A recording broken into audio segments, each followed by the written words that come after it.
Look at these stone foundations. This is Capernaum, a fishing village on the Sea of Galilee.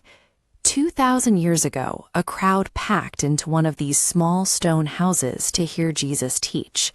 They filled every room, blocked the doorway, and spilled out into the street. Sitting right in the middle of this crush were the religious elite, Pharisees and teachers of the law. They had traveled from villages all over Galilee, Judea, and even made the long trek from Jerusalem. They were not there as fans. They were there to scrutinize his every word. Outside the house, 4 men arrived carrying a paralyzed friend on a mat, believing Jesus could heal him. But with the crowd standing shoulder to shoulder, nobody moved aside. There was simply no physical way to get their friend through the door.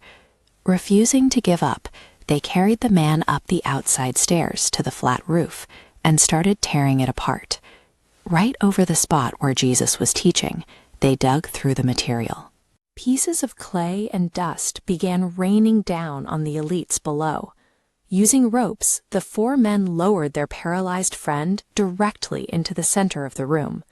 After a destructive, ceiling-crashing entrance, everyone staring at the man on the floor expected an immediate physical healing.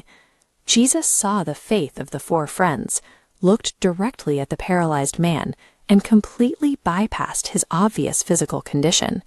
Instead, he said, "Son, take courage. Your sins are forgiven." The religious experts immediately bristled in silence. They were highly offended by that exact phrase. In their legal framework, claiming to forgive sins was blasphemy. It was an outright theft of a right reserved exclusively for God. No human had the authority to clear a spiritual ledger. By saying those words, Jesus took a local medical emergency and intentionally escalated it into a high-stakes theological standoff. He made a massive, unprovable claim to divine authority. The Pharisees reasoned all of this silently in their hearts, but Jesus knew exactly what they were thinking. He paused the teaching, turned directly to them, and challenged their internal accusations. He asked the room a brilliant trap-setting question. Which is easier, to say to this paralyzed man, "Your sins are forgiven," or to say, "Get up, take your mat, and walk"? Look at the logic of this question. Anyone can say, "Your sins are forgiven." It is an unfalsifiable claim. Because spiritual forgiveness is completely invisible, it requires exactly 0 empirical evidence, making it impossible to disprove.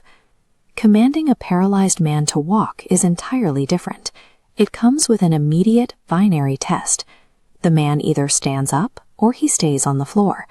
If his legs fail, the speaker is instantly exposed to the whole room as a fraud. Jesus walked willingly right into this logical trap.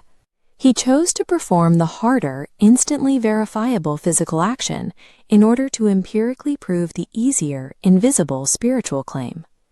Jesus looked at the religious leaders and stated that the Son of Man has authority on earth to forgive sins. Then he turned to the paralyzed man and gave the verifiable command, "Get up, take your mat, and go home." Right in front of the hostile witnesses, strength surged into the man's body. The crowd watched his arms and legs begin to move. He slowly sat up, planted his feet, and stood. He picked up the mat he had been lying on, and the stunned crowd naturally parted as he walked right through them.